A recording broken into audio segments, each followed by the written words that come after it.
Bon, bah, salut à tous, on se retrouve aujourd'hui pour une nouvelle vidéo après une très longue absence. Donc plus de 300 jours qu'on n'a pas sorti de vidéo, ça fait longtemps. On a eu plein de choses qui font qu'on n'a pas pu tourner depuis un certain temps. Voilà, donc les études d'une part, et aussi le fait que les pièces de mobilette, ça se paye pas tout seul. Donc pour revenir avec des trucs un peu sympas, comme ce qui est à notre droite, il faut un petit peu de patience et un petit peu de budget. Voilà. Donc, si tu veux, Romain, je vais te laisser un petit peu parler de ta meule qui est juste à droite. Donc, une 103 SPX rouge que vous avez déjà vu dans plusieurs précédentes vidéos, dans des vidéos d'il y a même plusieurs années maintenant. Elle n'avait pas bougé depuis un certain temps, et là, il y a 3 mois, il s'est dit c'est parti si on la remontait. Faut en profiter cet été pour faire quelque chose. C'est ça. Donc c'est la 103 SPX rouge, donc comme l'a dit mon collègue que vous avez vu dans les vidéos. On vous mettra quelques photos de quand on l'a acheté, alors ça remonte il y a 6 ans. Alors, vous attendez pas à des photos de qualité exceptionnelle, c'est des photos prises dans un grenier, je pense. Ouais, ou dans la cave. Donc c'est des photos d'époque. Mais globalement, elle ressemblait pas du tout à ce qu'elle est Non. aujourd'hui. Alors je l'ai acheté pas très loin de chez moi, donc sur le site de petites annonces bien connues. Elle avait été très modifiée, elle était montée avec une fourche de NSR. Donc le cadre avait été modifié au niveau de la colonne de direction. Vous avez vu l'état, elle était absolument horrible, des pocs partout. Et aujourd'hui, elle est dans un état un peu plus agréable à regarder, je pense. Bon, la peinture est pas nickel, parce qu'elle a pris quelques coups de clé, et puis comme c'est plus ou moins un prototype, forcément, la peinture c'était un premier passage pour faire genre de loin qu'elle est rouge. Voilà, C'est très bien. c'était amené à avoir des améliorations et des modifications Ouais, voilà. au long de sa Et vie. un jour elle aura peut-être une nouvelle couche de peinture, mais ça, c'est l'esthétique, Dans ce sera le futur. dernier point. Voilà, quand on sera À arrivé voir à sur celle-là. l'esthétique, c'est qu'on aura bien avancé. C'est ça. Bon, je vais détailler un peu la meule. Donc d'abord partie cycle, pardon. Elle est équipée d'une fourche BR avec montage frein à disque, tout ce qu'il y a de plus standard. Elle a les jantes 3 branches que vous connaissez qui coûtent littéralement très cher sur le bon coin. Actuellement. Voilà. Parce qu'il y a 4-5 ans on s'en sortait encore. Ouais, à l'époque j'avais payé 500 € sur le bon coin. L'ensemble complet, plutôt dans un bon état, hein, parce qu'elles n'ont pas été repeintes ni rien, elles sont comme je les ai achetées. Elle est équipée du frein à disque donc à l'avant, avec une platine taille masse. Ouais. Ensuite, on l'a mieux fait que sur la 103 jaune. voilà. Là, t'as. On avait opté pour un montage qui était avec une jante arrière à l'avant pour récupérer la fixation de la couronne. Couronne qu'on avait découpée et sur laquelle on avait repercé des trous pour le disque, même si en fait il y a des disques qui existent et qui peuvent directement passer sur ces jantes, mais bon, à la bricole ça passait. Ouais, et ça marche. Hein. Oui, ça fonctionne très bien. Franchement, zéro souci. Voilà. Elle est équipée à l'arrière des amortisseurs Paoli, je vais me décaler un petit peu. Ça, c'est... Vous les verrez, on fera peut-être des images un peu plus. Ouais, on fera des images de plus près sur la meule tout à l'heure. Les Paoli d'époque, entre parenthèses, qui étaient des fois fournis avec les mobilettes. C'est amené à évoluer parce qu'ils sont malheureusement dans un état moyen moins, on dira. Donc ils datent de la meule quoi. Voilà, je pense qu'ils datent de la meule. Et j'aimerais bien évoluer vers. En gros, il existe les Fournales et tout ce qui est autre de plus basse qualité. Bon, les Fournales ça coûte très très cher pour le peu que ça apporte. Donc plutôt passer sur des oléopneumatiques, je vous mettrai Thomas vous mettra les 2 photos de ce qu'il existe, les Omega ou des versions de chez VSX. Ouais. Elle est équipée d'une monocoque blanche qui cache dessous une batterie pour faire tourner tout ce qui est pompe à eau. Pour l'instant, pour la batterie, c'est pas embêté. Ouais. Au niveau de la recharge, il n'a pas opté pour un système couplé avec le moteur. Il la recharge directement sur secteur une fois qu'elle est déchargée ou qu'elle est à des tensions où ça nécessite la charge. Alors j'expliquerai plus tard dans la vidéo pourquoi j'ai opté pour ça. Bon, parce que c'est plus simple et il y a d'autres raisons aussi. Elle est équipée à motorisation, ce qui est le plus intéressant, d'un kit 50 Doppler liquide. Qui est un cylindre, je vais vite donner mon avis, qui est pas mauvais, mais qui pour moi est pas excellent non plus. Il est trop bas, tout ce qui est diagramme d'origine et compression. Et il est peu agréable à enrouler. Bon, elle n'est pas fait pour faire du all day, mais il est en gros, comme tu l'as ressenti lors de l'essai. Pour du all day, c'est très compliqué. Il est on-off, littéralement. Ouais, voilà, c'est ça. Le moteur il démarre à 8000 tours et il s'arrête à 10 000. Ouais. Donc il y a une belle plage quand même après, une fois qu'on est lancé. Et pour se lancer, c'est comme toutes les meules avec des moteurs qui prennent des tours. ben, c'est long. Voilà. Encore qu'il est équipé celui-là de la poulie Doppler ER86, donc pour tout ce qui est transmission, c'est un variateur Doppler, poulie Doppler. L'ensemble fonctionne pas trop mal, je dirais. La poulie Doppler, donc c'est la ER86. Moins merdique que la poulie Doppler R2. classique typée origine, puisque moi je l'avais acheté et j'en avais été déçu sur certains points, comme sur le plateau qui est vrillé. Donc c'est un truc qui est usiné et qui est sorti d'usine. Mais il est pas droit, quoi. Il est déjà pas droit. Un défaut de fabrication, quoi. Donc bon, voilà. Doppler, des fois on en est satisfait, des fois on a des surprises. Ouais, c'est plus compliqué. Disons que les Villebrequins, je pense, sont de pas trop mauvaise qualité. Parce qu'ils sont obligés de faire quelque chose de top, de toute façon, que c'est quelque chose avec une précision extrême. Par rapport où là, la poulie, Ouais. elle peut avoir du jeu, quoi. Ouais, plusieurs millimètres parfois. De faux C'est pas top. et de saut. Voilà. Donc poulie R86 qui est pas mal. Celle-là, pas si mal. Ouais. Qui permet de combler le trou, comme tu disais, qui est relatif à, en gros, sur la partie bas régime. Ce qui fait qu'on peut avoir des départs, on fera une vidéo embarquée. On peut avoir des départs quand même avec régime moyen. Ouais. C'est pas trop horrible. Voilà, et en plus là elle est réglée sortie de boîte, donc j'ai pas retendu les ressorts. Ce qui fait qu'elle embraye vers, je dirais, 8000, un peu avant 8000 Un peu avant 8000 tours. Ouais, Parce que 8000 tours, c'est là le moment où elle embraye quand même déjà vachement. Ouais, là c'est là où elle s'éclaire. Avant 8000, on peut quand même déjà partir légèrement. Voilà. Tout ce qui est carter, c'est des carters mal aussi. Pour moi, c'est une erreur que j'ai fait, je pense. Je vais être honnête, c'est une erreur que j'ai fait. Mettre des carters gros volume, en gros, typé gros volume, vu que c'est une boîte à clapper de Derby qu'on monte dessus. En l'occurrence, là ici c'est une V-Force de 65 SX avec une platine d'adaptation C-Boucher. Alors j'ai découvert, on ne commandait pas chez C-Boucher pardon, avant, et on l'a découvert récemment. Franchement, mon avis, il fait de la bonne cam. Il fait même du sur-mesure et tout. Franchement, c'est propre. Il a l'air de faire des bonnes pièces. Voilà.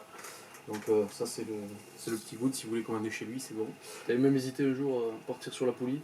Ouais. Et c'est vrai qu'au niveau du tarif, il faut quand même en avoir ouais, et même pour en trouver maintenant, je sais que c'est compliqué. Et on reparlera de tout ce qui est pièces, entre parenthèses, usinées plus tard. Voilà. Le pot, c'est réplica, une refabrication de chez VSX. Ninja G2, alors moi c'était une carte noire. Voilà, c'est un pot que je trouve bien, qui a l'air de marcher assez bien avec le cylindre. C'est dur de comparer, à voir si on pouvait monter un Doppler, voir si lequel marche mieux, si c'est le pot de la marque du cylindre qui marche ou le Ninja. Bon. Après ça reste des pots à détente à peu près similaires quand même. Voilà, ils sont un peu dans la même catégorie, tout ce qui est pot à détente hors serpenté quoi. Et après elle est équipée d'un carbu donc 19, un PHBG le plus standard qui fait le taf. T'es monté en souple. Forcément avec les pipes, c'est bouché. Oui, c'est ça. Voilà, ça. Ce qui est bien, c'est que je fais un autre petit point, c'est qu'elles sont livrées avec le manchon, les colliers et tout. Franchement, c'est top. C'est vrai que pour le prix. Ouais, pour le prix qui est assez contenu. C'est une technologie d'impression 3D avancée quand même. Et il arrive à produire de très bons produits. Ouais. Voilà, des produits pas trop chers. Pas trop cher parce que le kit complet, visserie, pipe et je dirais manchon, t'es à moins de 65 euros. Ouais, 65 euros. C'est ça, donc c'est franchement pas mal voilà. par rapport à ce qui se fait ailleurs. Quoi. Ouais, pour ce qui fait ailleurs. Et là, vous avez un montage qui est assuré. Bon, certes, vous êtes dépassant parce que c'est des pipes à 90 en gros. Donc vous êtes dépassant sur un côté, mais bon, ça fait le temps. De l'autre côté, elle n'a pas le carter. Voilà. Il se monte, c'est plutôt que j'ai un problème avec mon radiateur, donc on va y aller. Ouais. Radiateur. Puisque le radiateur aussi n'est pas d'origine. Voilà, suite à des problèmes de surchauffe avec le radiateur d'origine, forcément c'est compliqué, est-ce qu'on garde le radiateur ou pas, est-ce qu'on installe une pompe à eau. Première chose que j'ai fait, j'ai acheté une pompe à eau. Alors c'est une bonne cam, pour ceux qui se poseraient la question. On peut dire ouais c'est la pompe à eau qui est pas terrible, c'est une bonne aussi. Qui coûte je crois pas loin des 140 euros en gros. Ouais, donc ça fait, c'est pas donné. Elle marche pas trop mal, franchement j'en suis content. Mais ça suffisait pas même avec le radiateur d'origine, j'étais toujours au-delà des 100 degrés en gros sur des très longues phases d'accélération. Autant dire des températures qui feront pas survivre le moteur bien longtemps si on restait dans cette config. Qui sont pas acceptables. Du coup, on a trouvé sur le Bon Coin monsieur dont on mettra pas l'annonce parce que je sais pas si tout ça est très déclaré entre parenthèses. Voilà, vous pouvez trouver si vous cherchez, pour ceux qui sont intéressés. Un monsieur qui vend des supports de radiateurs qui sont en gros adaptés à ce que vous cherchez. Donc tout ce qui est radiateur de 50 à vitesse, tout ce qui est radiateur là ici de 250 KTM. C'est ça, il avait un kit tout préfet, donc on s'est même pas embêté à le faire, en Voilà. impression 3D. Et il a tout le support pour tenir le radiateur qu'il a acheté du coup. Voilà, qui vient se monter sous le Donc, réservoir. bon, Là où normalement vous avez les agrafes par ce câble, ça vient se visser là. Franchement, c'est pour l'instant, t'en es pas déçu, ça va. j'en suis pas déçu, juste à titre personnel, je l'ai renforcé parce qu'il avait une légère tendance à chauffer et du coup il se, Se vriller. voilà, il se vrillait et du coup j'avais mon radiateur qui était pas droit, c'était pas beau. Et en plus ma roue touchait quand je tournais avec un fort degré d'angle. Du coup ben, là j'ai juste mis une patte en aluminium qui me le retient. Ça peut être le problème souvent si on utilise des matériaux qui résistent pas forcément trop à la chauffe en impression 3D. On a vite de la déformation sur, même sur des petites pièces, quoi. Et ça fait un ensemble qui est relativement homogène et qui est bien. Du coup, on en est satisfait. Enfin, moi, à titre personnel, je suis satisfait. Modification que j'ai faite, j'ai passé la poulie Doppler en roue libre. En gros, ça me permet de supprimer le kick. Et ça marche pas trop mal. C'est un peu bien. chiant si tu dois la pousser. C'est bien, mais c'est chiant si tu dois la pousser. Parce que du coup, Le jour où t'es en panne. le jour où t'es en panne, ben, soit tu rentres en marche arrière, soit t'appelles quelqu'un pour venir te dépanner. Ah, gros, c'est ça. C'est ça. Donc, c'est un peu le bazar. Après, il y a un ressort moteur d'origine qui, franchement, fait le taf. Ouais. Pour avoir eu des Doppler, Ben, le ressort moteur d'origine sur SPX RCX il est est efficace. beaucoup plus efficace Ouais. que les ressorts moteurs Doppler. Voilà, donc Ça, il n'y a pas à chier. pour un investissement, un ressort moteur, c'est combien? On a tous les deux essayé, je sais plus du tout. Je me souviens les pas des prix, 70 mais je euros, pense, ouais, non j'aurais dit 60-70 euros. Voilà. Mais les ressorts Doppler, sur SPX RCX du moins, on en a rarement été très satisfait. Voilà. Après, sur SPMVL, à titre indicatif, il est pas trop mal. Pour moi, il nécessite contre, des modifications. On est en train de Comme sortir sur toutes, j'ai des. l'impression, ouais. À titre personnel, ce sera pas en vente, mais on sort des petites pattes là pour monter sur rotule. Donc c'est déjà prévu en découpe laser. Donc on mettra, si on peut, quelques photos voilà, pour améliorer votre ressort Doppler. S'il y en a qui sont vraiment intéressés, on peut C'est ça. poser la question. Mais voilà. Et après, on va finir tout ce qui est instrumental. Donc il y a un compte de tour. Pour l'instant, il y a même 2 contours. Voilà, il y a 2 contours. Il y a un mal aussi qui est pas mal là, je sais plus la référence, c'est dual quelque chose. Donc, On vous mettra la ref aussi, si possible, en description. Comme ça. il est relativement cher, je crois, avec 90 euros Ouais. ou 70 euros. Il fait le taf, mais bon, pour un contour, je trouve que c'est relativement cher. Enfin, l'avantage, c'est qu'il fait sonde de température. Bah, c'est pour ça que tu l'as pris surtout, Voilà, pour avoir ouais. la sonde de température. Et le deuxième contour à côté, il est mis justement pour les tests, pour avoir les 2 infos en temps réel. Voilà, c'est ça, pour se faire la température. Et voilà, ça fait un petit tour de la meule. Ça fait une meule qui est assez homogène et qui marche bien. Pas trop utilisable en all-day. C'est notre avis à tous les deux, je pense. Forcément, après, même si on parle d'utilisable en all day, dans tous les cas, les voisins n'apprécieraient pas. Donc, il est vrai qu'elle fait un peu de bruit. Elle dépasse sûrement les 73 décibels, ou je sais pas combien, de la législation sur la plaque de mine. Voilà. Donc forcément, après là il faut s'en douter, hein, sur des moteurs comme ça qui prennent 10 000 tours, les poids à détente, tu peux pas avoir un truc qui fait pas de bruit. Voilà. Donc, Vous la voyez actuellement, il manque la bulle. Ça c'est une amélioration prochaine. Donc j'aimerais bien me fixer une araignée devant et monter une bulle. Alors trouver une bulle, c'est assez compliqué. Du coup, je sais pas encore ce que je vais mettre, mais c'est une des améliorations que j'aimerais faire dans le futur. Changer les guidons bracelets, ceux-ci sont des bas de gamme low cost en gros, et passer sur des Doppler ou des JDR si on en trouve. C'est dur aujourd'hui de trouver de la pièce. C'est dur et c'est cher, je dirais, de trouver de la pièce. Donc à voir pour ces prochaines améliorations dans un futur proche. c'est ça. Voilà. Donc on va vous faire juste après, je pense, un petit tour de la meule, histoire que vous voyez un petit peu plus près ce qu'il en est. Et du coup, globalement, pour résumer, qu'est-ce qui est d'origine sur cette meule? Qu'on rigole un peu. Pas grand chose. Le cadre du coup a été modifié, il a une barre de renfort. Et à part le ressort moteur et les suspensions arrière, il n'y a rien d'origine. Donc ressort moteur, suspension arrière, les roues peut-être? Ouais, les roues, alors qui n'étaient pas celles d'origine, parce que du coup ils avaient modifié à l'avant, on se retrouve avec une jambe de NSR. Ça reste des roues de 103. C'est des roues de 103, avec une petite couronne à 70, on fera des photos, qui est vraiment sympa, franchement, qui est vraiment sympa. Et une meule qui tire quand même jusqu'à à peu près 75 km/h. Voilà. 75. Alors qu'on a une couronne en 70. Voilà, ouais. Je pense même qu'il faut est. quand même le faire remarquer. Sans vanter le moteur, en tout cas, je pense qu'il est possible de prendre plus. 75, c'est sûr, au GPS, ils ont déjà été pris. Après, pour moi, 80 est une limite que le moteur n'ira pas plus loin. 70, ça fait court quand même. Certes, ça fait des départs canons, on le verra sur la vidéo, mais ça manque en vitesse de pointe, quoi. Ça fait une mobilette qui est faite pour des petits circuits. C'est ça. Voilà. Et parce que c'est clairement pas une meule prévue pour aller sur la route. Ouais, voilà. Faut éviter. Ouais, c'est sûr. Et après, en amélioration, j'y pense suite à la vidéo de Rudy Bidallo qui date d'un moment sur comment fabriquer son bras oscillant de XG2. Ben, j'ai fait la même chose que lui. Du coup, ben voilà, il est prêt, il est soudé. Vous le verrez pas dans la vidéo parce qu'il n'est pas monté, il manque en peinture. Mais en gros, j'ai fabriqué un bras oscillant de XG2, donc c'est un bras oscillant de 103 SPX RCX avec une platine de renfort. Pourquoi un bras oscillant renforcé? Parce que à titre de pilote, je trouve que on sent la mobilette un peu se tordre. Du coup, j'espère pouvoir gagner en rigidité.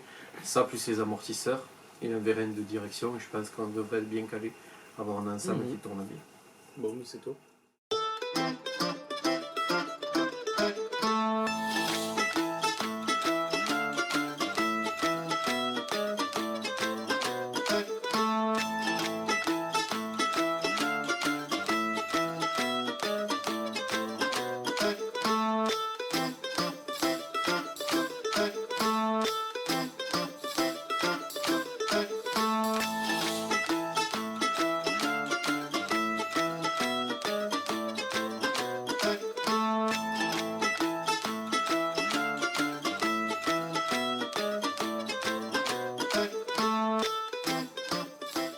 Et vous verrez que sur cette mobilette, c'est pas la fin des projets. Voilà. Même tout ce qu'il a cité là, c'est pas l'aboutissement, on va dire, de cette mob. Il y aura aussi une deuxième partie, on va dire, et un deuxième sous-projet dans le projet, quoi. Voilà, c'est ça. Et vous verrez quelque chose de très sympa à mon avis. Pas forcément de suite, parce que ça coûtera aussi encore un petit peu d'argent, mais je sais pas si on peut teaser ou pas, mais oh, on peut s'avancer un peu. je pense que Forcément, la mobilette, on a eu beaucoup de kits à tous les deux, faut dire ce qui est. on a serré pas mal aussi. Je pense qu'on a passé pratiquement tout ce qui pouvait exister, Polini, Malossi, du Gilardoni, alors tout sauf du Giraudot, moi j'ai pas eu l'occasion d'essayer. Du MVT, toi tu as eu du MVT. Le MVT, qui est franchement un très bon kit, le MVT 50 là. Par contre, le taux de compression, s'il est monté avec la culasse vendue avec, c'est une misère. C'est pas possible. On a un taux de compression aux alentours de 17 pour 1, voire un peu plus. Autant dire que déjà le 50 il est prévu pour prendre des tours, donc il faudrait pas un taux de compression aussi élevé, parce que ça le... T'as le moins à l'aise à prendre des tours. Ça le rend moins à l'aise forcément. On le sent même Et ça fait des trous sur le piston aussi. Ça c'est le cadeau. Je me dis que comme donc, ça me vient l'idée, une vidéo comparaison des deux. Alors pas de suite, c'est garanti. Quand je remonterai la R6 jaune, je pense que je repartirai sur le kit MVT. Ouais. Ça peut faire une bonne idée de vidéo comme ça, comparaison. Pas mal. Et qui sont, en gros, si vous prenez les cylindres à air, la liquide MVT, je sais qu'ils en font pour MBK, mais pas encore pour 103, c'est peut-être ça. Mais en gros, c'est des cylindres qui sont dans les mêmes ordres de prix. Je crois que le Doppler vaut 100 €. Ils sont à peu près dans les mêmes catégories après. Ouais, même de prix et de cylindres, c'est pas mal. 100 € le Doppler, mais je crois qu'il n'y a pas la culasse, du coup ça fait un truc qui est aux alentours des 140 € l'ensemble complet, et je crois que le kit MVT à l'époque valait les 140 €. Ouais, c'est ça, il me semble que c'était dans ces prix-là. Après, le problème du MVT, c'est qu'il faut revoir la culasse. Donc soit vous revoyez la culasse d'origine du MVT, soit il faut prendre une autre culasse qui est déjà modifiée, qui a un peu plus de jeu, quoi, pour pouvoir avoir un taux de compression inférieur. Parce que là, c'est absolument inutilisable dans l'état. Voilà. Donc on était sur la partie amélioration, là on va teaser un petit peu. Voilà, donc on avait fait le tour des cylindres. Maintenant il serait temps de passer à tout ce qui est hybride. Bon, c'est à la mode entre parenthèses actuellement, on n'y échappe pas. Donc qui dit hybride dit moteur de méca, entre parenthèses. Bon, je sais qu'il y en a qui montreront des moteurs de scooter, mais moi je suis méca. Donc voilà, la config ce serait un kit 70 Bidallo RFWR de Derby Euro 2 avec le cylindre, avec le vibroquin Bidallo pardon. et des petits carters. Alors la seule personne chez qui j'en ai trouvé actuellement, c'est RedTech Racing. On mettra le lien, je pense, en dessous pour vous donner une idée. Et voilà, ce serait après la config, un allumage PVL. C'est aussi pour ça que j'avais pas prévu de batterie, parce que l'allumage, enfin que j'avais prévu plutôt une batterie qui se recharge pas, parce que l'allumage PVL n'a pas de sortie 12 volts. Du coup, c'est impossible de recharger la batterie. Donc ce sera un montage entre parenthèses direct avec rechargement sur secteur. Et voilà, un petit ensemble qui serait pas mal, un petit carbu de 28, faire le travail. Normalement, les chevaux vont tripler, voire plus. Ouais, je sais pas combien ça sort ça, mais peut-être pas triplé, mais voilà, moi j'ai établi qu'il est autour des 10 chevaux. Celui-là ? Ouais, pour se donner une idée, à peu près, je dirais 10 chevaux.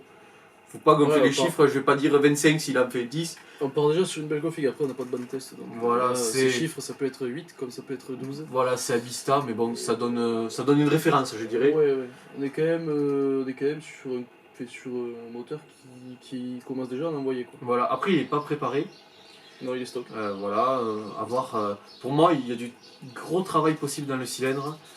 Franchement, il est fait pour ça, c'est un cylindre à booster. Les IRAM sont bas d'origine, on peut en faire une bête de course. Je sais que. Alors, c'est sur MBK 51, des personnes l'ont préparé, il y a des vidéos sur YouTube, vous trouverez. Et ça peut être un très bon cylindre. Et donc, établi à 10 chevaux. Et le nouveau projet, je sais qu'au banc, ça sort dans les 20-22 chevaux. Donc, ça pourrait être un petit truc sympa. Et à voir sur la mobilette si c'est optimisable à ce point-là. Voilà, si on peut faire passer tout ça. Parce que souvent le problème c'est la courroie. Voilà, C'est là où on a le plus de pertes. voilà. Donc à voir si c'est possible. On a déjà tout ce qui est variateur, usinage des cônes, donc on a quand même déjà avancé dans le projet hybride. On vous montre pas les pièces, on se garde un peu les choses à montrer pour la prochaine vidéo. Mais ça devrait arriver, pas demain c'est sûr, mais sans tarder quoi. Tout est déjà en route, je veux dire. C'est ça. Voilà. Bon, ben on passe directement sur le tour de malle et puis après on verra ce qu'on fait. Ouais. Voilà, un peu.